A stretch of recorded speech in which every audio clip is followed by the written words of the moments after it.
to Life in the Wings.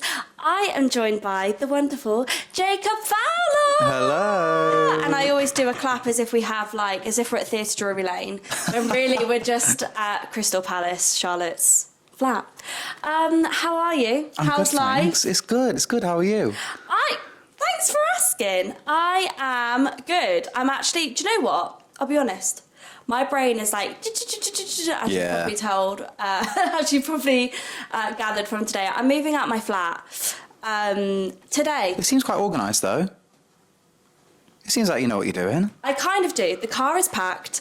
I'm filming this podcast, and straight after this podcast, I'm moving home. Yeah. But no, I'm good. Good. We always start this podcast with quick fire questions. Okay. It's basically this or that. Okay. I'll try and be fast because I can be long with stuff like this, but I'll be fast. I've got the window open and there's flies there flying is a fly everywhere. in here. It's so annoying. Anyway. Live podcast. Well, it's not live, but live podcast. Live podcast. We'll keep it in. Okay, are you ready? I also call this the 16-bar cut. That's good. Which we're all using. That's good. Thank you. Contemporary or legit musicals? Legit. Oh, really? Oh, yeah. Oh, wow, okay. Solo number or big ensemble? Ooh, big ensemble. Yeah, I love it. Gritty or comedy? Gritty. Musical or play? Musical. Reading reviews or avoiding reviews? Reading reviews. Oh, really? You like to read them? Oh, yeah. Ballads or up-tempo? Ballads. Broadway or West End? I thought this would stop you. West End. West End. Would you want to go on Broadway then? Oh, yeah. Yeah. That's why I stopped, but yeah, West End. West End is home, right? It is. It's home. It is. Full song or 32-bar cut? Full song for the arc. You are the only person on this podcast, I believe, that has answered full song. Really? Yeah. They're all lazy. Not joking. Including myself. I just can't. I get what you mean, though, for acting purposes. But, like, for audition purposes, I'm like, full song, that's a lot. It is. I hate auditioning, so it's... Oh, do you? But I'm more just thinking, like, I'd rather sing a full song so I can... Give them a journey. Yeah, no, not even just a narrative arc, but like a vocal arc. You know, like verse 1 is not the same as verse 2, chorus 1 is not the same as chorus 2. That's true. And also I feel like it is kind of like, you know, when you go in, you feel like you just have to like give them your best 16-bar belt or something. That's what I mean, yeah. It's a lot and you don't get To be fair, I say full song, it's more like 2 minutes of a 3.5 minute song, but I don't like 16 bar. I don't like a cut. Oh, yeah.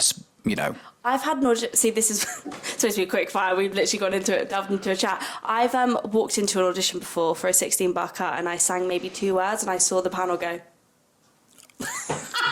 I'd stop. I'd literally be like, okay. You? Oh, yeah. I wouldn't be like, you're rude. I wouldn't like call them out. I'd be like, oh, sorry, am I singing the wrong song? Like, I'd like catch them off guard. Like, I'm not having that. To be fair, maybe now I would have had a different reaction, but it was when I just graduated. Yeah, you're just going to carry on. Yeah, of course you are. I'd say that. I would carry on. Yeah.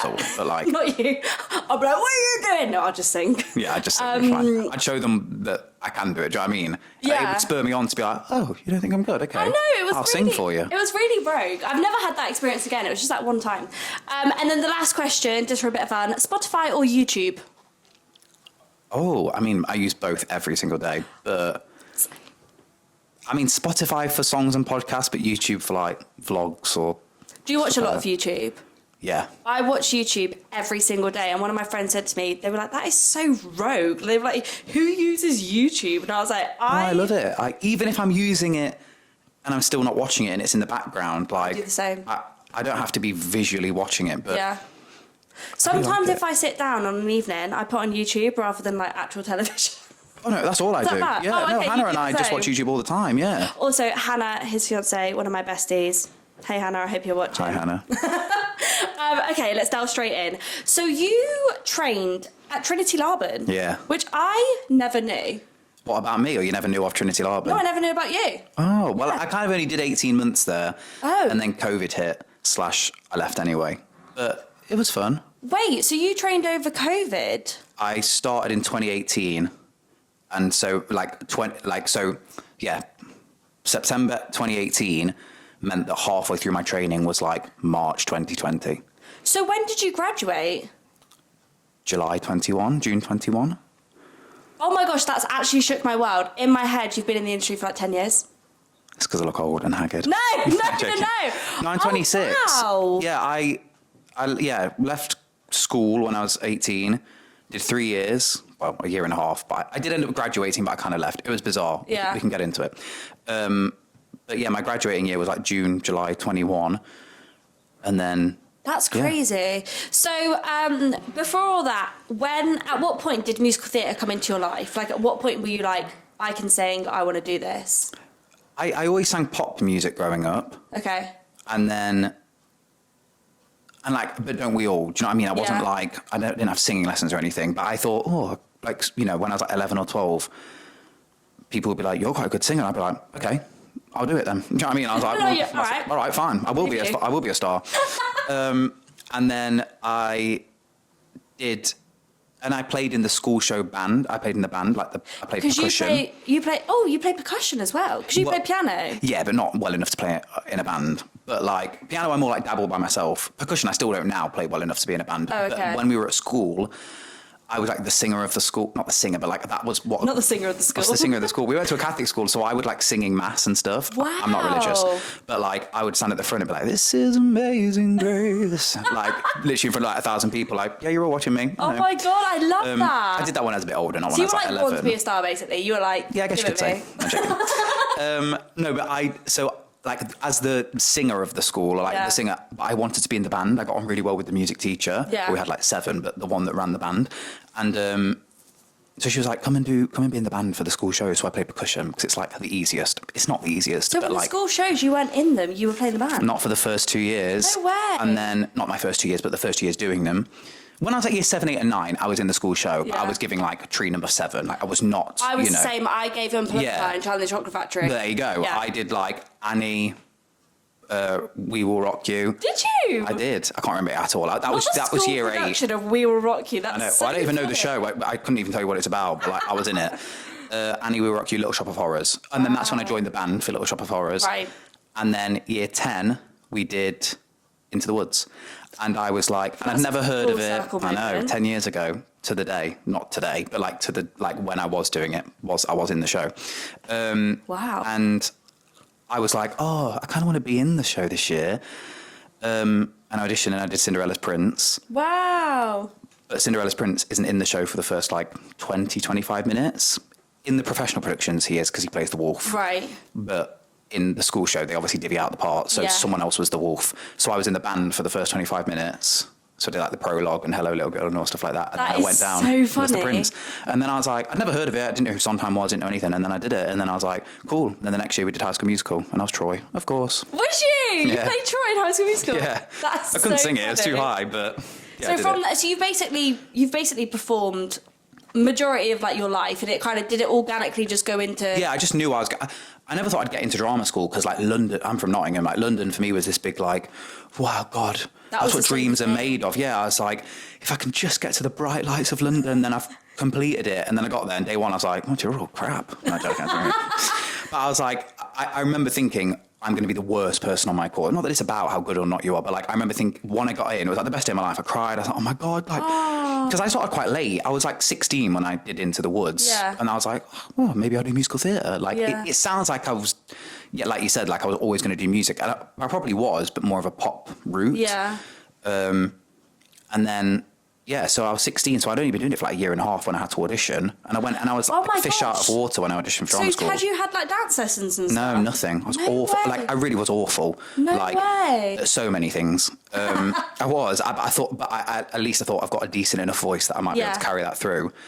And thank God I did. But like, looking back, I was bad. Like I'd never acted. Even now, I'm like, I can't really act. Like I can, but...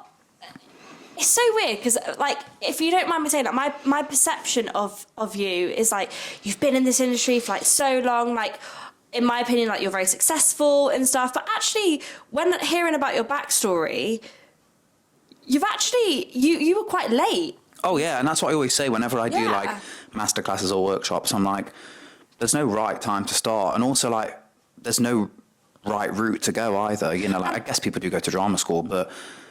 And drama school was good for contacts. Yeah. It's all about who you know. It's all about who you know. And you've got to be good as well, but aren't we all good? Do you know what I mean? Like, everyone's good. Oh my God, people that have never good. worked a day in their life are good. Yeah. But, like, and I'm not saying some aren't better than others, of course they are, like, and there's like star quality and all that, but like realistically, 1,000 people could get the job that you do. Yeah, it's like I'm not sat into the woods being luck. like, I'm the only person that could do this standby role. Like, I'm sure there's more guys that could do it. That's so true, though. But at the same time, I feel like I offer something. I feel like I'm good at it. Do you know what I mean? And it's about who you know. Not that I got into the woods because of who I know, but like actually, timing and all that sort of it stuff. is. Like, I'd auditioned for into it. Stuart Burt is the casting director for it. I auditioned for him like 4 or 5 times over my career. In fact, I think he gave me the first audition I ever had, which was What's New Pussycat, which I was not right for. It was Tom Francis in the end, Tony nominee. Oh, absolutely. Before he was Tony nominee.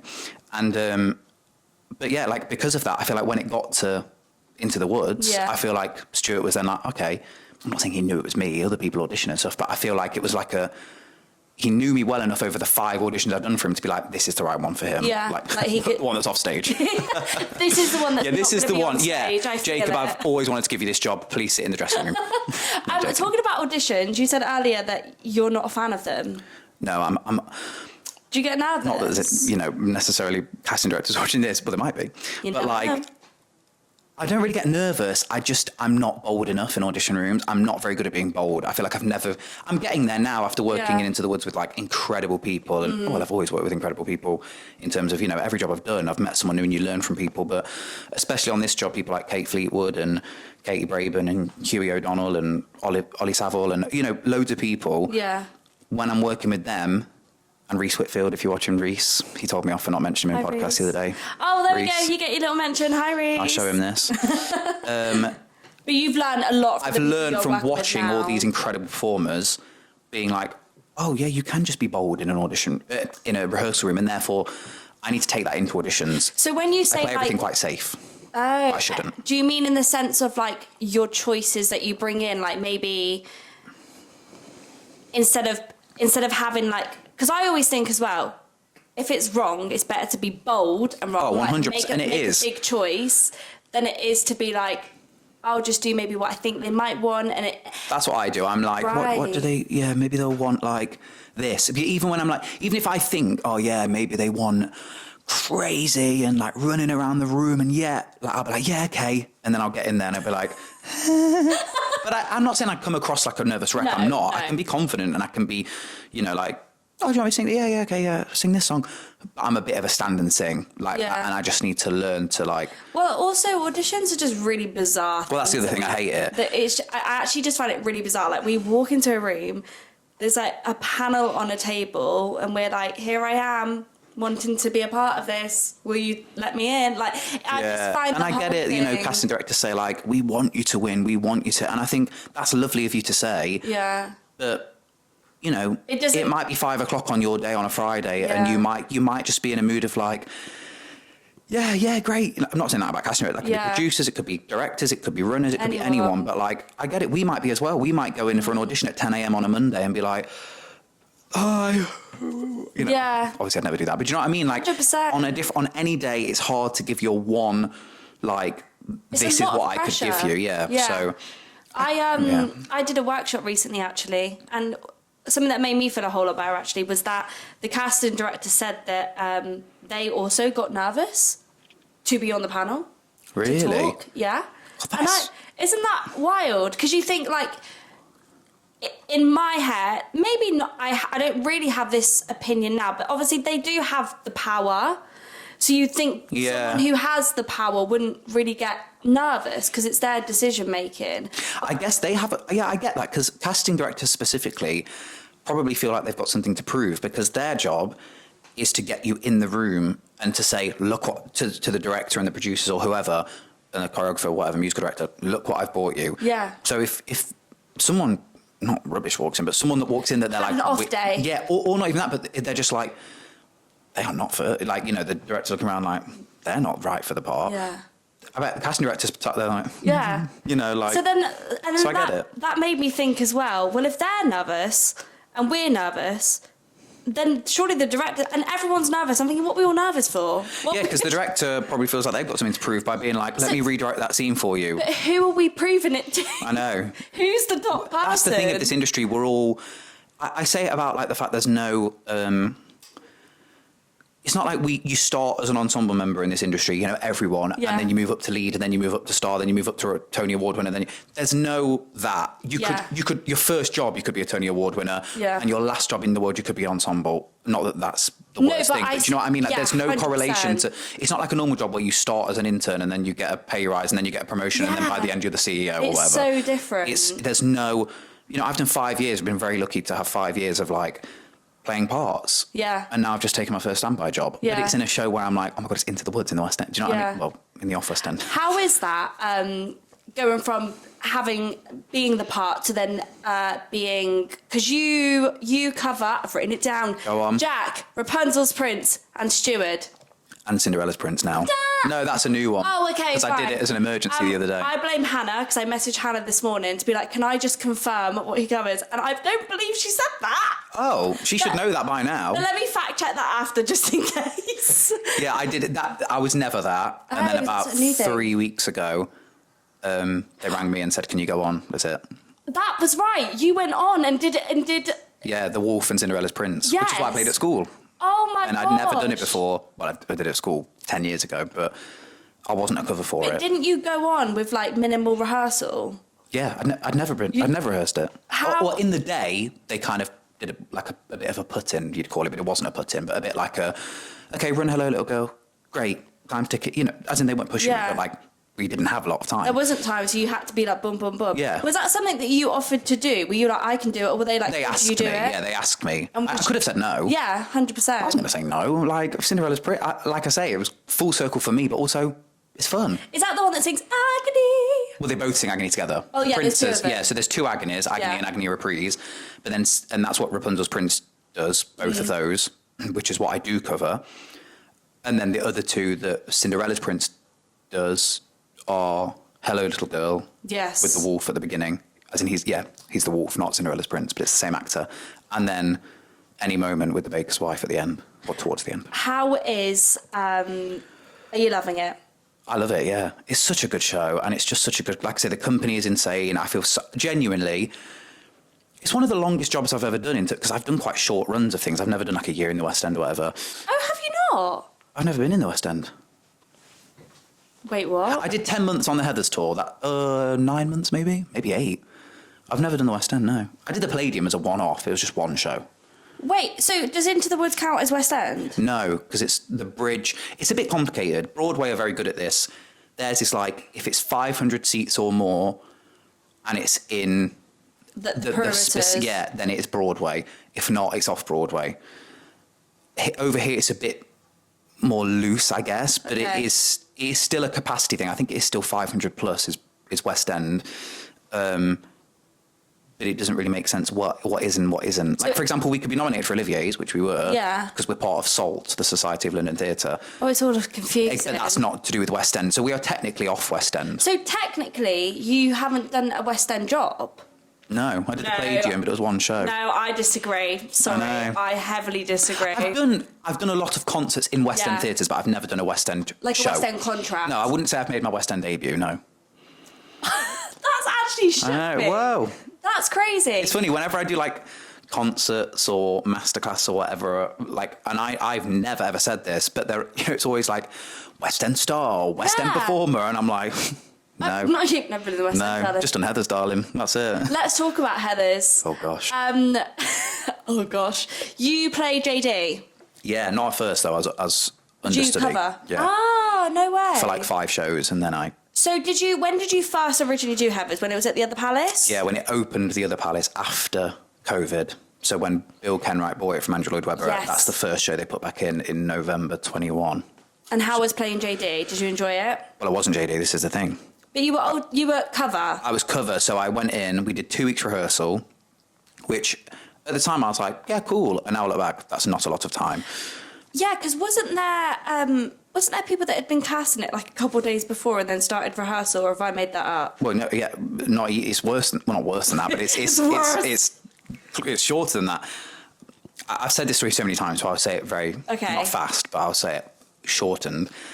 In like the May of that year, basically Heathers had 3 iterations that year. It had a UK tour, like Becca Wicks, Simon Gord. That was the first UK tour.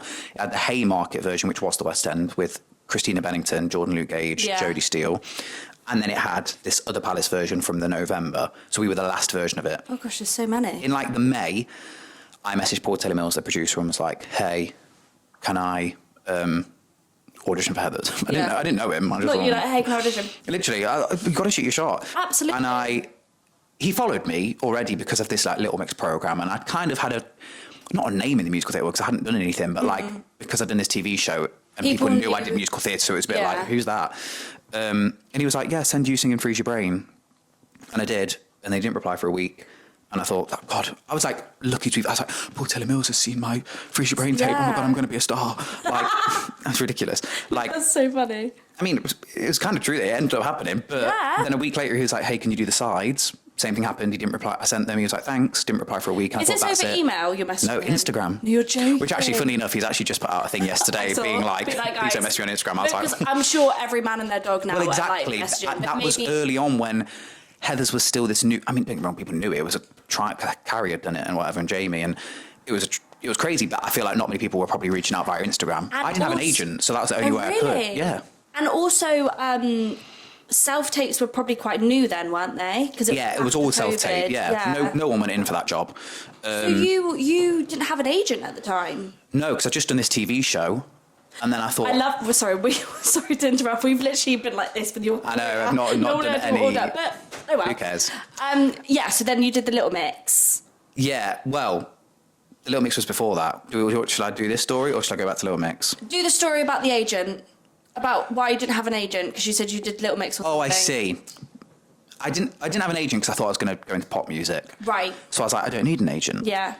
And then Heathers came up and I was like, no, but I'd like to do that. Yeah. So I just messaged him. Anyway, it got to the point where it was never an offer because it was just on Instagram. Yeah. He said, who's your agent? And this is when I'd sent him like my tapes, my blah, blah, blah.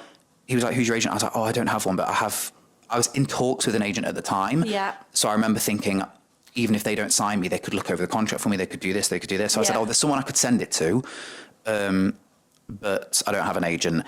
Anyway, before he even got back to that, because like I said, he took like a week every time to reply because he's busy. I turned out I couldn't do it because I was in this band, the Little Mix, which I'll get onto. Yeah. But like, I felt like I had to do that rather than be like, sorry boys, I can't do this band. I'm going to be in Heathers. Yeah. But it turns out I probably would have made my West End debut in Heathers as cover JD. It was never for JD. Yeah. Cut to basically 4 months later. That was for the Haymarket. Oh, I saw that version. To like, yeah. Cut to 4 or 5 months later, it's going to the other Palace. I do have an agent at this point. I said to my agent, hey, I'd like to be in Heathers. I've heard it's going.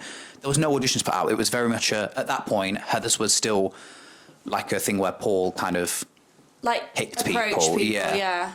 For that specific one, I feel like for the tour and stuff, they did proper auditions, but like for that, it was kind of like who Paul knew. I feel anyway, I might be wrong. Messaged my agent. This was on a Sunday night. I messaged my agent because I'd just finished a show on the Saturday. Yeah. And she messaged me and was like, yeah, I've just messaged Paul. At 9 a.m. I woke up on the Monday with a message from my agent being like, this is from Paul. And it basically said like, hey, we love Jacob, but like we have a full cast. And I was actually like, cool. Can't do anything about it. I don't care. Yeah. And then 2 hours late, genuinely at like 11 o'clock, 11:15, Paul messaged me on Instagram and was like, hey, love, how are you? What are you doing for the next 13 weeks? And I was like, oh my God. Is this an offer? Yeah, and it was. And then they'd started on the Monday. That's what I'm saying. So when you say like, didn't some people like have like a weekend? They'd start that Monday when I got the message, they'd started rehearsals. I joined on the Tuesday. That is wild. It was crazy. I still don't know to this day what happened. Neither does Paul. I asked him years later. He goes, I don't know what happened. What? So... Someone must have pulled out. Yes. Oh my... Wow, I'm speechless. Okay, so you literally had like 2 hours notice. Yeah, that Tuesday, I literally remember I got on at the train station. I was like, that's like one of the best days of my life because I literally like coffee in hand. I didn't even drink coffee at that point. Hot chocolate in hand.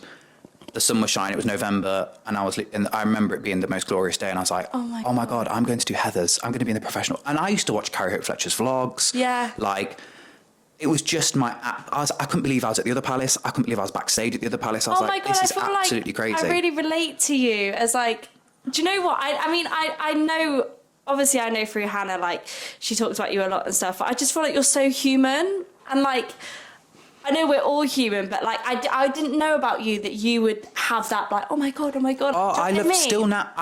And sometimes it's to my detriment because I think because of that I can come across like a bit of a fan. I am like I don't care. Like you have to be like. I said it to Katie. I said it to Rachel Tucker the other day. Rachel Tucker was sat in my dressing room, the dressing room I share with the other boys, just before like beginners, and she was sat there, and I was like, Rachel, can I just say like you're probably my most like frequented West End actress. Like I think I've seen you in everything you've ever done, and I think you're insane. She was like, oh, thanks. And I was like, yeah, like, and like, I love that. Yeah, I wasn't gonna like gush over her to make her feel weird, but like she sat there like I'm just sat in a room with Rachel Tucker just having a chat. Yeah. And like, you know, like a pinch me moment of like the younger Jacob who once like saw Rachel on TV is now sat. Yeah. Do you know what I mean? And like Katie Braben, when I got to do Any Moment with Katie Braben, I was like, I'm doing Any Moment as Cinderella's Prince with Katie Braben, 3-time Olivier nominee, 2-time winner, like, and I'm just doing this, like, and we're doing Any Moment, and and Kate Fleetwood. Oh, it's like, so I'm a huge fan. Yeah. Because I used to watch all these vlogs and I used to do all this. So I walked in on that day, that second day, and it was like Emma Kingston, who I'd seen do loads of stuff at that point, and Hannah Lowther, who I didn't know as well. Like I knew at that point she really was just like the TikTok girl because she hadn't done any job at that point. It was both of our first job. Like we were kind of in it together at that point because we both had quite big social media followings. Right. She's obviously gone on leaps and bounds, and I've not. In terms of social media, though. Right, but we were both those people that were like doing a few TikToks and doing that, and like, and who else was in the Lizzie B. I remember being like, oh my God, that's Lizzie B. And there was just so many insane people that I was like, God, I know you, and I know you, and I know you. And Andy Fickman, the director, and I was like, God, you've directed She's the Man. And I'm just like, do you think that will ever go? Do you think like... No, I think I'll always have that. Yeah. It's definitely dimmed a bit. But I was too much. I don't mean like... You weren't like full on. No, yeah, I was never. I've always been a very insular person. So I was never the person that would walk into the room and be like, oh my God. But like I'd be in like the corner of the room like, oh my God, this is crazy. Like internalising. When I was at drama school, I used to book to go and see press nights on purpose. So like I used to see like 3 shows a week. I just love theatre. Yeah. And I would purposely, not in like a manipulative way or anything, but I'd just be like, when's the press night for it? I'll go and see that one. Yeah. Just so I felt like I was like, felt like I was in it, but I was like, God, there's a, you know, oh, that's that person over there. I remember being at the Les Mis press night after COVID, and Rob Houchen was stood at the bar, and I was with my friend. Oh, sensational. And I was actually like, oh my God, I love Rob Houchen. Like, I remember in the corner of the room being like, that's Rob Houchen over there. Like, should I go and say hello? But like, no, what's the point? Like, what am I going to say? And then now I'm friends with Rob. Do you know what I mean? I'm like, this is crazy. Even I get that like now at press nights. I feel like me and you have a very similar mindset when it comes to it. Like, I wouldn't. There's this stigma about the word fan, I think. Because, do you know what I mean? Because I think there's some fans that like have that feel like they're like friends with people when they're not. Yeah, I was never like, I'm not going to say crazy, but do you know what I mean? I was never, like, I'd have been crazy as in literally, but I was never like a crazy fan like that. Yeah. I guess I was in my own way. Well, I feel like that's like me. Like if I was to like, even if I was to walk past Carrie Hope Fletcher, I'd go, oh my God, that's Carrie Hope Fletcher. Like, do you know what I mean? Like I still do. Like again, Carrie, I wouldn't say Carrie's a friend, but like I've spoke to her a few times. She came to watch Heathers. Like every now and then we'll chat on DMs about probably Disney. Yeah. And like, you know, like there was one time where I was in Norwich it was about this time last year doing like Heathers workshops. Yeah. And she was doing Calamity Jane in Norwich at the same time, and I walked past her in the park, and she was reading a book on a bench, and I was like, that's Carrie Fletcher, that's Carrie Fletcher. And I just thought, I wasn't going to disturb her on her morning, so I just walked straight past her. But even then, like, the other day I was on the tube, do you know Julian Ovenden? Do you know who that is? I don't, sorry. He's fantastic. He's like a TV person, but also musical theatre. He's in High Society at the Barbican now. Oh, yes. He's insane, and I love, like, he's been, like, one of my 3 idols vocally. And I was on the same tube carriage as him, and I was like, shall I say hello? Shall I say hello? No, I won't. Ramin Karimlou's another one. I saw him. Oh, my gosh. I saw him in a show, and I knew the MD, so the MD introduced me to him after. And I was like, hi, Ramin. And he knew who I was. Oh, my God. Yeah, and I was just like, this is crazy. He's like, you're about to do the Addams Family. I was like, yeah. That's insane. Oh, you're so humble. I love it. I mean, I feel like I knew that anyway, but it's like sometimes I'm not humble. No, but it's... Maybe I seem like now, but sometimes I'm not. But I am. I just know my worth. Like, I know if I'm good at something or I know if I'm not. I would never be like, I can do everything. If someone says, oh, sing, like Freeze Your Brain, I'm not the best at it. People can sing it better than me. Just because I've done it the most, not a good thing. It's killed me.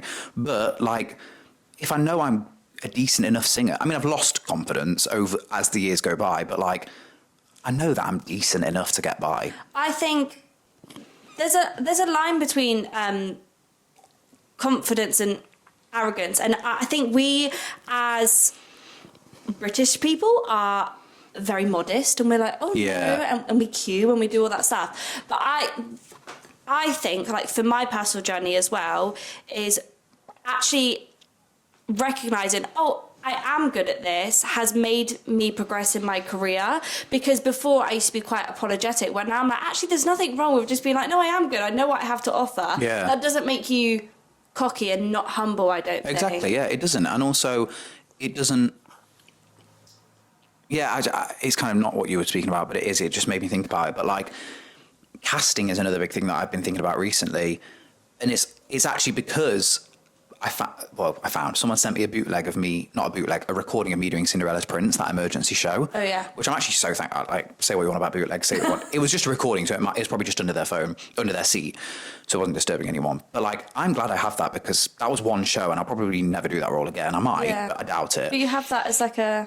But like, I have that, but as I was listening to it, it made me think, because I used to listen to myself a lot. Every time Hannah came to see me do JD, I said, please, can you record it under your seat? Like, really? Not like that, obviously, but just and I used to listen to it and be like, that was flat. That was like, I always want to get better. I don't listen to it to be like, that was great. Don't get me wrong. If I sing it nicely, I'm like, that was good. But like, Love that. I don't do that much anymore, obviously. I've just kind of got over that. But I did with this, because I was like, God, that show was such a blur. Thank God I now have this. And I was listening to it and I was thinking, God, it's so funny, because 10 years ago when I was at school, or 8 years ago when I was at drama school or whatever, I'd have thought Cinderella's Prince was my casting to a T. Because it's like quite baritonal, and it's quite like, you know, it's a little bit funny, and it's like, I just thought, yeah, that's me. Not because I'm like a prince, but just because I thought that's what it was. Yeah, you thought it suited you. And now I'm in the industry, and now I've worked, and I'm an adult and whatever. I'm like, oh no, like, I'm not saying I couldn't play that role, like I did as a cover. Yeah. But like, that's not my casting. But also, at the same time, I'm going to contradict myself and say that like casting is not a real thing. Like, there is no I find right casting, and wrong. Honestly, so baffling. I don't really know where I sit because I'll meet some people, they'll be like, oh my God, yeah, you look really young, you could play this. And then I meet other people and they're like, yeah, I know you're the mum. And I'm like, oh, am I? I'm like, oh, okay. And that's the hard thing with like the age we're kind of at. It's like that in between. It is, like, and I'm just about to reach that. Like, I've played 17 for the past 5 years, like Addams Family, Heathers, I guess title of show wasn't, but like, I've played quite young. Jack in this, you know, is even younger. Like, obviously I'm not playing like 13, but like it's a boy, you know, youthful. Jack is a boy, you know, like, I don't mean gender wise, but I mean like, you know, like, yes, it's youthful and there's an innocence there. Yeah. But all of a sudden I'm like, I went in for 13 going on 30 last week for Matt. Like 30, and I was, which is fair, but like, isn't it crazy how like, I walked into a room with all these people and I was like, we're not the same casting bracket, but maybe we are now. Maybe we are. But we're not. Like, I didn't get it because I'm too young, and of course I am, you know. But like, yeah, I just thought, gosh, this is like, I am that now. I'm, you know, where people are like, would you ever go back into Heathers? I'm like, as the dad, yeah. Like, because I won't be playing JD anytime soon. I ain't 17 anymore. Yeah, like, I mean, obviously I've got a beard right now, and I've got longish hair, and like, I could shave. When I go on as Jack, for example, I shave, and I've got a wig on, so it looks different. But yeah, it's casting is just a bizarre thing, and I think I am reaching that kind of like, which, do you know what? I say it as if it's a bad thing. It's not. It's just a bit of like a... It's different. Oh, those roles are probably behind... Not quite yet, but those roles are soon to be behind me. So this is also something that I've had to... I say deal with. It's not like it's a heavy thing, but I don't really have a lot of dream roles anymore. I just want to work and I just want to perform. Yeah. But a lot of the dream roles that I did have, I've outgrown, which is like... Really? Yeah, because, like, for instance, my dream from what got me into musical theatre was always I wanted to be Eponine Les Mis. I knew you were going to say Eponine, yeah, because it's so many people's, yeah. I could never be Eponine Les Mis now. Isn't that crazy? And it's like you don't grieve it, but you're no, like, but it is a real thing. Like, it's a shame, really, isn't it? It is. Thank God that, you know, musical theatre is quite, you know, there's a wide breadth of roles out there, but like, it is a shame that there is one role that you're like, oh, I might never do that. But I think that's why I don't have dream roles anymore. I think because I don't want to something so on much one hope on thing. that. And that's what I probably won't play that. I mean, I'd like to think I will, but chances are But my 3 dream roles are all roles that I'll play when I'm 35 or 40. Oh, So like really? I've always been lucky. So that's why I'm quite lucky that Evan Hansen was never a dream role for me. And like JD was probably the closest to a dream role of that age. Raoul is a little bit, but like Phantom's the real dream role. Do you know what I mean? So like, yeah, Phantom, Javert, Sweeney. They're like my 3. Or like dark, baritone, like that's what I want to do. So I'm yet, like I don't have, and again, I'll probably get to 35, 40 and be like, oh, of course I'm not a Javert. But like right now, I'm like, who cares? I'd love to. Yeah, like, I'm a little bit short. Who cares? Put a heel on me. Before we move on from Heathers, do you think being in Heathers really changed the trajectory of your career? Oh, 100%. Yeah. Absolutely. I don't think I owe a lot to that show in terms of like, that's why I'm in Into the Woods right now. Like I said the other day on a podcast I was doing, I was like, I feel like hopefully, touch wood, I'd have been in Into the Woods now anyway. Do you know what I mean? Oh, like 100%. probably not, but I like to think I would talent-wise or whatever, look-wise. But Heathers absolutely opened so many doors for me. Did it? But I only got Heathers probably because I did the Little Mix program. So like, do you know what I mean? Like, oh yeah, let's talk about. It's a weird chronology. What's that? Chronology? Like, you know, the events. Oh, chronological, chronological, got you. Let's talk about the Little Mix programme. Did you win? Did your band win? You went on tour with them? Yeah. Yeah. Crazy. How did you, was that just that you applied yourself? No, I got like scouted, but I don't mean in like how I got scouted, like so many people, they have casting directors for these shows in the same way that, they just reach out on Instagram and we're just like, hey, we're doing this TV program, would you like to do it? And I was like, oh yeah, I could be on TV, so why not? And I was just in second year. This was December of 2019. I just went in, did a couple of producer auditions, and I literally could not have cared less. Like, I don't mean in like I walked in like, yeah. I just mean like, if they went, sorry, you not got it, I'd have been like, cool, nice day out. Like, couldn't have cared less. And then I just kept getting through. Did you play in your auditions, or did you just sing? Because I saw... in my very first audition, I didn't play at all. Oh, okay. I sang River by Joni Mitchell and Burning by Sam Smith. Is that River song... it's coming on Christmas. That's one of my favourite songs. And it was Christmas time, so I thought it's a nice one. Oh my God, that's one of my favourite songs. I love it. I sing it at every cabaret I do, everything. So I did that and Burning by Sam Smith. Then I went home for Christmas. Then they called me back. And in the January, at the Lyric Hammersmith, they did the second round of producer auditions. And that's when I played the keys. And I sang Beneath You're Beautiful by Labyrinth. Oh, I love Labyrinth. And Bruisers by Lewis Capaldi, which ended up being my audition song. So I can't lie, I didn't watch the show. Don't worry. Was it you were all solos and then they put you into bands? Yeah. Oh, so it's did basically, you know your band members before or no? No, you just met them on the show. You got put in a band. We literally. No way. So you audition. Basically, the premise is, you know how on X Factor, the groups are like, the categories are like groups over 25s, boys, girls. Yeah. The whole premise of this was to make a program because of what happened to Little Mix, which is where they all auditioned as soloists and they got put into a group. So that was the whole premise of this. Like, it wasn't like an accident. That was the whole thing. So therefore, the group, the categories were like, because they were all groups. It was like genres. So it was like the boy group, the girl group, the R&B group, the mixed group, and then the vocalist and instrumentalist group, which is what I was in, which was more like McFly, Busted, 5 Seconds of Summer type thing. Oh, okay. So I auditioned as a soloist, sang Bruisers on the keys. They were like, yeah, you're through. You go into another room, and that's the first time I met a lot of the people in my band. So who was in your band? Do you want the names?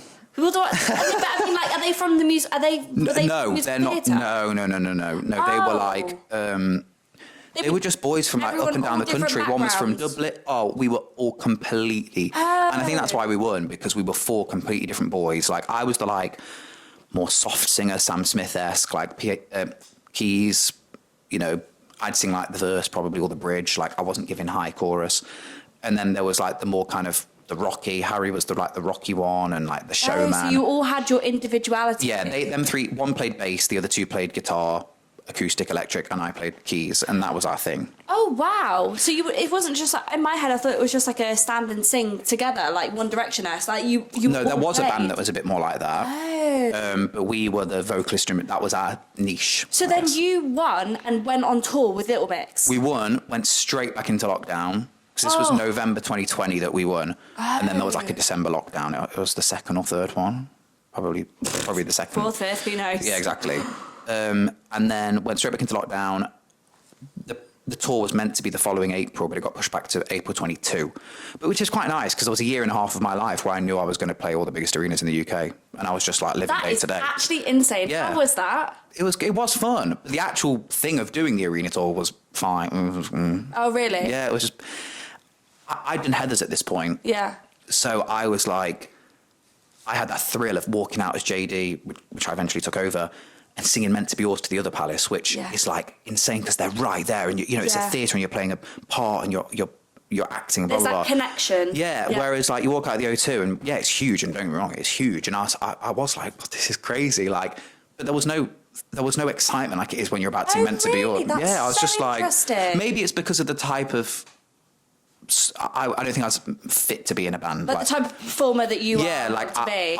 If I was walking out to the O2 to sing an original song that I wrote and it was a ballad and it was like all lights, maybe that would. Yeah, I'm sure that would. But we were walking out. I still am so forever thankful of the opportunity, but like, it was fine. It was there was no thrill not like I'd just done the other palace. I left the other palace as JD to do it, and I think that was why. Yeah. Like I left the other palace version of Heathers, and it was me and just the DSM left on one day. Everyone else stayed for like 5 more weeks, but we left early because I had to do this Little Mix program. Not had to, but I did this Little Mix tour, not the program. The program was before. And I literally, that final day, I was like sobbing. Everyone was sobbing. Like Hannah Lau, the TikTok streamed it. And I remember watching it back and being like, oh my God, we were all broken. Like, because it was just such a, I don't mean everyone was so sad because I was leaving, but it was a lot had happened on that contract. And it meant the world for me. I left the Little Mix tour and I was like, peace out. Like, I'm going home. Yeah. Yeah, so fair. Honestly, because our last show was at the O2. I went to the O2 a few weeks ago to watch a comedian, and I was like near the front, and I literally turned around and I was like, oh my gosh, like it's so big that you can't fathom it. Yeah. So like I literally performed my last show at the O2, not the last one. The last one was, because the last one was quite special because it was Little Mix's last show as well. Oh. So they knew that they were having this hiatus after. Right. So that was quite special. But like, let's say the other two that we did at the O2, the 2 nights before, I would finish on stage supporting them. So we were like, let's say 7:30 till 8, and they were on stage at 8:30. Let's say it was that. There was half an hour in between us finishing and them starting. Yeah. I'd finish, grab my bags, walk through the front of the O2, like literally with a mask on, walk out the front of the O2 whilst people are flocking in with their Little Mix hoodies, and I've just performed on the O2, like, and not just like perform, like literally like sang, you know, not just like some little like side room. Like I've done the O2, walked out, ordered myself an Uber. We lived in Blackheath at the time. Yeah. Oh, lovely. Which is obviously south. It was near Greenwich, so it's perfect. I was home and in the bath. I will never forget. I was in the bath, and it was like 8:29. Like, and I was like, Little Mix haven't even gone on yet. And I was like, I've just played the O2 Arena and I'm in the bath now. Like, and like, honestly, that was it was crazy. Is actually crazy. It was honestly absolutely mental. That is so funny. Not you literally performing at the O2 literally half an hour later, like I'm in the bath and they've still not gone on honestly, yet. I get out of Into the Woods later than that. So it just shows that like, it was just like a in and out, bosh, do your job, see ya. Isn't Into the Woods a really long show? Yeah. How long? Oh, it's not longer than Les Mis, I don't think. Oh, is it not? It comes down at like 2, like 10:15. Oh. 10:17, 10:18. Why is it in my head? Did I think it was like 3 hours long? I mean, I guess that is 3 hours from 7:30 to like around 10:30. But that's including an interval. Yeah. And do you know what? I have to say, when I do show watches, it does go quite fast because it's such a good show. There's always something happening. You're never like, God, this is a boring book scene. Do you know what I mean? Like, it's a song time. There's stuff happening all the time. Oh, I'm actually so gutted that I haven't seen it and I'm not going to see it. I'm actually so gutted. I can't you even would lie. love it. Okay, so we're going to move into our next section, which is called Backstage Drama. And it's basically where I just ask my guests, have you ever had any like funny stories, embarrassing auditions, or on-stage mishaps, any of the above? I did once audition for Mean Girls, and I walked in, and at this point, like, I mean, I still really am known for Heathers, but like, that's definitely like handing Into the Woods, handing Adam's Family. I walked in and did the song, was awful, like cracked, really bad, not right for it. And then I was like, we're about to do the scene. I was talking to the reader and kind of the panel. I can't remember what I was saying, but I was like, oh yeah. They went, so should we do the scene 1 or something? Yeah. And I remember being like, oh, scene 1, is that the one where like the Heathers are like, and I went, oh, sorry. No. I know. And I was like, it made me look like I was trying to be like, oh, Heather, sorry. It's just I was in Heathers for like, you know. And also because Larry O'Keefe, who wrote Heathers, his wife, Nell Benjamin, wrote she wasn't in the room, but I don't know if they're married actually, but whatever. His partner, Nell Benjamin, wrote the lyrics to Mean Girls. So there is a crossover there. Yes. So it just really probably made it look like I was trying to be like, yeah, sorry, I did Heathers. Sorry, I didn't mean to mention that. Like, what made you say that? Was you thinking of Heathers, or did it literally just come out? They're the same thing. 3 girls, 3 bitchy girls. I was like, wait, I didn't mean to. I see. So I was just like, oh, is this the part where the Heathers? Sorry, the Mean Girl. Like, Was it one of those moments where you just wanted the ground to swallow you up? Oh, I couldn't have cared less. But I remember. Oh, really? Yeah. Okay. Oh, I don't give a shit. But like, sorry. No, that's fine. I was like, yeah. I just remember being like, that's embarrassing. Like, it's embarrassing because they think I probably done it on purpose, but I genuinely was just like, sorry, the Mean Girls. You walk the plastics. out and he's like, did you hear him say that about here? Yeah, do you know what I mean? Like, we get it. He was in Heathers. He still couldn't sing this song, which I couldn't. Oh, I'm sure that's not true. No, it's good. It was that. Was it World Burn? Who? World Burn? Is that the song? I watch a world burn. Yeah, but like Aaron. Is that his Does name? he sing Aaron. it? No, he's got a bit like. Yeah, it's fine. Damn, you're fine. Yeah, and it's like a top B flat. Oh my gosh, yeah, really, like for really. no reason. Did you just literally have to do that? Because isn't it like 3 lines? Oh yeah, it's like 20 seconds. Oh, so you literally just had to like come in. It's fine. Yeah, I went. It's fine. Damn, you're fine. And I was like, sorry, I knew that'd happen. Like, I literally. I was gonna say, do you like own those moments? Yeah, I literally went. They went, do you want to try that? And I was like, oh, yeah, we can. Like, as in, like, this ain't going to be good. And I did it. And I was like, yeah. I did it at the end of, I did 13 going on 30 the other day. And I sang one of the songs from that. And I didn't crack or was flat, but I ran out of breath. Yeah. The MD was like, you didn't take a breath. And I was like, I know. Actually, you just got to own it, haven't you? And, you know, I'm not going to be like, did I not? Oh, please, let's go through that. Like, you know when you've done, like, I know I can either sing, like what I said earlier, it's not that I think I'm good or bad or whatever. It's just, I know what. You know what you can offer. I know what I can offer. And, like, that was just my mistake. Do you know what I mean? Yeah, 100%. So I always say the reason I started this podcast is because I wanted to not glamorize this industry so much.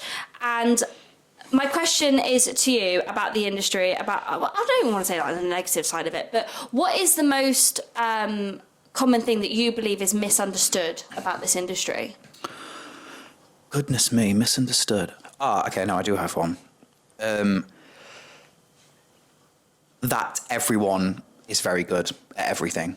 Like, and I don't mean that against anyone, but I mean it as in when I was at drama school, I thought that to be in this industry, you had to be the most incredible actor, incredible dancer, incredible singer, have the best work ethic, go to the gym 5 days a week, eat the best food. Like, I thought that that's just what you had to do. Mm-hmm. And fine, maybe there's some people that will tell you you have to do that. You don't. Like, and I don't mean you can be a crap or like, you know what I mean? It's not about like, but everyone's got their weaknesses and everyone's got their strengths and you just have to play to that. Mm-hmm. Like, I am a singer first and foremost. I like to fancy myself as an actor these days, hopefully. I'd like to fancy myself. Do you know what I mean? But I never was. Like, I genuinely, when I first did Heathers, like, I look back and I think, oh God, I probably was just saying the line. Like, I wasn't. Did you learn on the jobs then and just from watching? That's all it is. I learned, not that drama school was bad, but I left kind of halfway through, but you can't learn anything like you can when you're on a job and you're watching other people. Like, honestly, and I'll say it probably until I do a job as good as Into the Woods again, which maybe will never happen. But when I learned so much from that 7 weeks in that room, watching the director, watching the musical director, watching mainly the actors try things. Yeah. Like, and I was just like, gosh, like, it's not like I never thought I could. I just. So, but my biggest point is not everyone is as good as you. You will go and see shows. And you will look at, I still do it now. Like, I'll go and watch a show and I'll be like, God, I could never do that. I could never stand up on a stage and sing. I know. And then I go to my show the next day and I'm like, there are giants in the sky. 900 people. Like, isn't it weird that we do that? Because I do that as well. I sit and I have these like moments where I'm like, no, I can't do this industry. This is impossible. Like, I watch people and I'm like, I just could never do that. But then, like you said, 2 hours later, you're like, yeah, I'll do it. Like, it's so strange. It is crazy, but. I do agree with you though, with the I think misconception of having to be, because when we're at college, I think we're drilled in us we have to be triple threats. Yeah. And I think it was a listener question on another podcast was, do you feel like you have to be a triple threat? And I said in the podcast, in my opinion, I don't think you need to be. You don't? No. Depending on what you want to do. Yeah. If you want to go into the ensemble of Heathers, which is not the danciest show, yeah. but if you want to go in and, you know, be in that ensemble, but you don't dance at all, fine. Like, it might not happen. And especially if you want to go into the ensemble of 42nd Street, it's definitely not going to happen. Yeah. But, like, if you want to go into the woods and you're an actor-singer, great. Yeah. That's what, like... It just depends on what you want to do. Yeah, exactly. And I never used to go to dance to the point where just before COVID happened, I, like, got pulled aside and, like, got a letter and was like, your attendance is really poor at drama school. And I was like, yeah. And I was like, I know. You're like, yes, like, I used to just not go to dance because I used to go to all, like, singing and acting. It's not like I took it for granted necessarily. I just thought, I know my strength. Looking back, I probably should have, out of, like, respect and but I knew I wasn't going to be a dancer. I am now the dance captain. It's Into the Woods, granted. Yeah. But I am the dance captain on the biggest nominated Olivier show of the year. Which you probably never thought would be the case. And again, if you're watching this, I get it, it's Into the Woods. But, like, I still have to teach people their bits and bobs and their roots and, like, the maps in my head and blah, blah, blah. Yeah, like, you still have to, like, know everything and work it all out. And granted, there's not, like, pirouettes and stuff, but there are movement sections I have to teach and, like, you know, I love that. Anything can happen. Absolutely. But you'll never catch me in Cats. That's the... Unless I'm old Deuteronomy. Every time I've had, like, a meeting with a new agent, I've always said, don't put me up for Cats. That's the one show that I'm like just... What about Grisabella? I've been in for Grisabella for Royal, and every time I go in, I sing Memory and I get cut. So I don't know that I've watched the show. I don't know the show very well. No, I don't know. I'm not super passionate about the show. I can't lie. I'm so sorry. Am I Grisabella? I don't know. No, I don't know either. I just thought that's like the big singy one. So yeah, I don't know, and I'm okay if I'm exactly. Never it's not for you. Yeah. Who cares? Do you know what I mean? So you were saying earlier, obviously, that you've learned so much from all the people that you've worked with and stuff. Is there specific moments you're like, I've learned this from that one specific person that, like, stands out to you? I mean, it is a recent one. Yeah. And I have said it a few times over the past kind of couple of months, but Hughie O'Donnell, he now plays the baker in Into the Woods. Mm-hmm. He was the steward before, which is a very small part. Who is the steward, by the way? Like, he follows Cinderella's prince around. He's like the right-hand man. Okay. And then he has a little bit more to do in Act 2, only a tiny bit, but like he does, I won't spoil it, but he does something in Act 2 that's, you know, a bit more prominence. Okay. But he's not a big part. He's, you know, out of a cast of 17, he's probably in the bottom 5 in terms of how much material he's got. Yeah. Sorry, is this flat? Oh, is it? Sorry about that, guys. Back in the room, we had a wasp flying around and we got very scared. Hughie O'Donnell. Well, Hughie O'Donnell, yes. The steward. So it's just quite a small part, not to take away from it, but my whole point is he made it a whole part. And I don't mean like 3-act play, try to steal the scene, not like that. No. But he offered something. Could have been wrong. I don't think it was, but like the director could have been like, no. You know, like he honestly comes on, he runs on and he'll have one line. You know, Cinderella's prince comes on and says, have you seen a beautiful young woman in a ball gown pass through? And the baker's wife says, I don't think so, sir. Steward says, I think I see her over there. They run off. That's the whole scene. Yeah. Like, he just did something with it where you go, brilliant. Like, it honestly, like, so that's what I've learned. Like that, and genuinely, I would say this in 5 years. So it's not just because I'm on it at the moment, but that is really something where I've been like, oh my God, you can make a choice. And if it's wrong, it's wrong. Who cares? The director will tell you or whatever. Or if you really trust it, stand by it. But like, I just think it's brilliant. Like, because I cover the steward as well. So I was really watching him with like what does he do? And how you can literally have star quality with one line. Exactly, and he is a star. And now he's been bumped up to the baker. He leads the company. He's fantastic. Whenever I go on as Jack and we have like Baker and Jack scenes together, I'm literally like, oh my God, I'm so lucky to be working with you. Like, sorry, but you in that wig kills me. It's mental. It's crazy. I love it. I actually love it. I wasn't made for wigs like that, but I love it as well. My Jack Act 2 wig, I'm literally like... Yeah, it's given like... And I've got high heels on. Honestly, like, my alter ego comes out. I'm literally walking through the corridors like, clip, clop, I'm walking to stage, like... Clip, clop. I love it. I'm obsessed. We're going to go into our final section, which is the 5-minute call. And basically, I just want to hear your dreams, aspirations, what you want to achieve. It can be industry related or non. It's literally just life at this point. Gosh. Well, like, I feel like life's just like ticking along, so I enjoy it. Like, there's so I don't have like a 5-year, like, I would like to do this, because I feel like it puts pressure on it. But I don't have a 5-year plan either. Just like, every day. I just think maybe I'd like to travel as much as possible. That is my big thing. Oh yeah, I really would like to travel. Yeah, I would like to, especially before get too old to travel, but especially before you get to the age where it's like, oh, okay, maybe kids will happen, or maybe life gets in the way. Or like, whilst I'm still youngish, I would like to travel as much as I can. Yeah. And just work. Like, I would like to play parts again. Well, I will, hopefully. Mm-hmm. But like, I don't think, I took standby in this because it's Into the Woods. Yeah. It was crazy. I'd like to play parts again, but also I'd just like to do good projects. Yeah. If I was standby for the rest of my life in shows like Into the Woods, or, and by that I mean like these big when Sunday comes, Sunday the Pot with George, when, Sunset was here. If I do standby in that for the rest of my life, cool. I just want to work with good people on good stuff. Like good art. Yeah. Yeah. Like, so yeah, I would love to play. But then I do have my shows like Phantom, Les Mis. No, I've never seen Phantom. Have you not? Never. It's not for everyone, but it's just one that, like, Ramin Karimloo in that. I didn't see him live. I saw the 25th anniversary at the Royal Albert Hall. That's just what kind of like, not got me into theatre, but like that was, I was like, yeah, him, I want to do what he does. Yeah. Like, because his voice is just insane. Like, and I just, Oh my God, Phantom I'd love to do. Unreal. Before we get to the listener question, which is the last bit, I actually realised I wanted to talk about you own a business. Yeah. And every time I see Hannah, I'm like, you're a business owner. I know, I forget. Yeah, I love it. So you do that on the side. I forget as until well. someone's like, "What, you don't drive?" And I'm like, "Yeah, but I own a business. Do you?" Exactly. Every time, honestly. I own a house. Do you? but I don't drive. I'm obsessed. You ever going to learn to drive? Not bothered. No, I do need to. But in London, really? Oh no, because you're Market Harbour, of course. But Hannah is learning now. I did think the other day, I thought, I can't get to 27 and not know how to drive. So I've got till March next year I've given myself. Is that what? But I won't. Oh. I'll be too busy. It's like in your head, you're like that until March. And then I'll get to 27, I'll be like, I can't get to like 28 and not know how to drive. I'll just keep pushing it back.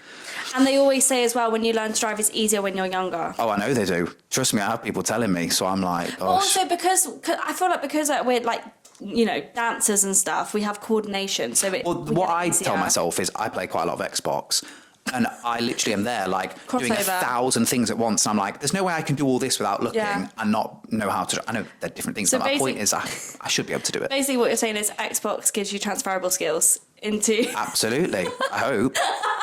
I love that. So remind me of your business's name. Theatre Train, Market Harbour. It's part of a franchise. Oh, is it? I didn't. Yeah, it's like theatre train. There's like 85 theatre trains up and down the country. Oh. Yeah, so then we have one in Market Harbour. Yeah, it's completely ours. It's part of a franchise, but there's no one above us there. Like we are. We do it all. The bee's knees. We are the bee's knees. Market Harbour Theatre Train. We are. Wow. And is it? It's a theatre school for like. Yeah, it's like a Saturday. Yeah, like 3 hours. Do you teach there? When I'm not in a show, yeah. Yeah. You like it? Obviously. I do like teach. I'm better at teaching like older kids because I feel like I can because of what we spoke about at the beginning. Like I started when I was a bit older. Yes. So I never did that when I was young. Like I almost can't fathom why like young kids want to come and do something like that because I'm like, God, I was too nervous. I was the same. So when I see these kids who are playing like Matilda and stuff like that. Oh yeah. I'd have loved to, but I could just never. Didn't have the confidence, or like stand up on stage, just sing a solo. I'm like, whoa. I just wasn't very social, full stop. So like, I'm like, no, like, what you lot like to sit and chat? Sit and chat. Like, so yeah, but the ones that are like 13, 14, 15, 16, I'm like, great. So you want to go into the industry? Yeah. Here's what it's like. No, I'm but like, I'm better at talking to older kids. What made you start the business? Because when you're not in a job, like, what do you do? So true. And we worked at like stagecoaches and things like that. And then we were like, well, why don't we just do it ourselves? Yes. You were in a stagecoach or in a theatre train or in a whatever, and you'd be like, well, this isn't ran very well. Or if it, I think I could do that better. Yeah. It's so true. I'm not saying we're the best. Like, I'm sure we have flaws, but we've just done we started on 3rd of May, 2025. So we've just been open for a year. Wow. Congrats, that's amazing. It's going great. We've got like 70 kids. It's better than like pulling pints and stuff. Like, why not use your creativity? See, I'd be awful at that. Like, I can't deal with the general public. So I always try, like, I always call it muggle jobs on here, but I always try and avoid, like, the muggle jobs that I don't enjoy. I always try and do something that I'm like, I enjoy, or create something like this podcast and whatever. So I think that's great. Yeah. Like, I think it's great that you've opened up a business. It's fun, and it's, don't get me wrong, there actually is a lot of pressure. Like, I was up to like 4 a.m. last night, like tossing and turning because because we've got a show, we're doing the Addams Family, and we've got that show coming up, and like a lot of admin as well. And I love admin, so I don't mind the admin. Oh, do you? But now we're getting to the point where it's like, you need set, you need costume for 60 kids, you need this, and I'm like, oh my God, I forgot that's my job. Yeah. So like, it's got to the point where I'm like, whoa, like especially being in a show 8 times a week, and you know, that's the joy about being a standby, is that there are days where I can just do my And is it with that? Just out of my own curiosity. Like, I wouldn't even know where to get these costumes from. Is it just learning on the business, like learning as you go? Oh yeah, just ordering from like a bit of Amazon, ASOS, like genuinely just like. But it's because if we had just like 15, 20 in the show, great. But there's like 60 kids. The roles aren't what's hard. It's the ensemble. It's like, God, what do they wear? Also, that's insane that you've got like 60, 70 kids after only been open in a year. Oh, I know. Honestly, when we first opened, we had like 12, and we were like, oh gosh, like we were losing money. Yeah. But that's the risk you take when you open a business, isn't it? 100%. So now it's hopefully, it's starting to pay off a little bit. I mean, not earning like crazy. Would you want to grow it? Yeah, I think we will. I think that eventually, because we've got now people signing up to start we close submissions whilst we're doing Addams Family, because we can't have someone like joining the week before. Wait, you're putting on the Addams Family? Yeah. And you've been in the Addams Family? That's why we did it, yeah. No it just kind of made sense. Yeah, of course, you know it. So we're doing that, and then like we're opening submissions again for September after we've done the summer show for new students to join us. So, but all of a sudden we're getting a bit full. So it's like, gosh, maybe we should set up an afternoon school or another school. You know? Oh, I love that. Amazing. So we're about to go into our listener question, which is our final question. And this is such, I don't know why, I just find this a really rogue question that someone's written in. What food do you eat to fuel your body? Are you quite into that? Because I would love to say that I am, but I'm not eating. Oh, I'm not at all. I eat rubbish. Like, in January, I went on as Jack for a whole week. Yeah. And it was my debut, and then I did it for a week, and, you know, I was in the swing of like being a standby and eating at like, I don't know, 7 p.m, you know, which when I'm on as a show, I wouldn't eat at 7 p.m. because it's just before the show. Yeah. So I was eating every night after the show at like 11 o'clock, and it was just like, oh, great, there's McDonald's, easy. So for like maybe a week and a half, because even a couple of days after, I was like just used to having a McDonald's. Yeah. I honestly had McDonald's for like 10 days straight, and I was so ill. Was you? On like it got to like the Wednesday after, oh my gosh, like, I don't like being sick. Yeah. I don't know if it was just a bad McDonald's or if I just really like messed up my body. Because I eat quite a lot of rubbish anyway, so I don't think it would. I think it must have been just a dodgy McDonald's. So I've not had it since. I'm like having like a year away from McDonald's now. Oh, really? Now. Yeah, it was awful. I hated it. You've broken up with McDonald's. Yeah. And I'm quite glad because I needed that because I ate too much McDonald's. Anyway, so I'm trying to eat a little bit better. Yeah.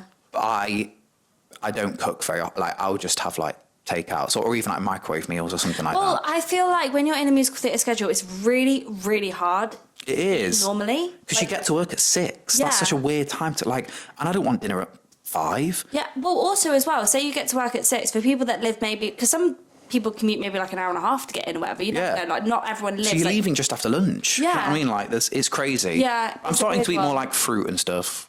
Well done. I know. Do you know what I mean? I'm starting to have my 5 a day. Yeah, I'll have a Tenzing instead of a Coke. Do you know what I mean? Like, have a what? A Tenzing? Tenzing. What's that? Yeah, it's like a caffeinated drink, but it's like natural caffeine and it's good for you. Oh. Well, good for you. Maybe I should get onto that instead of coffee.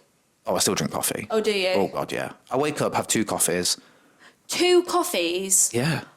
Oh, my God, my heart would be... Yeah, I don't know if I think I'm immune because the amount of Coke I used to drink.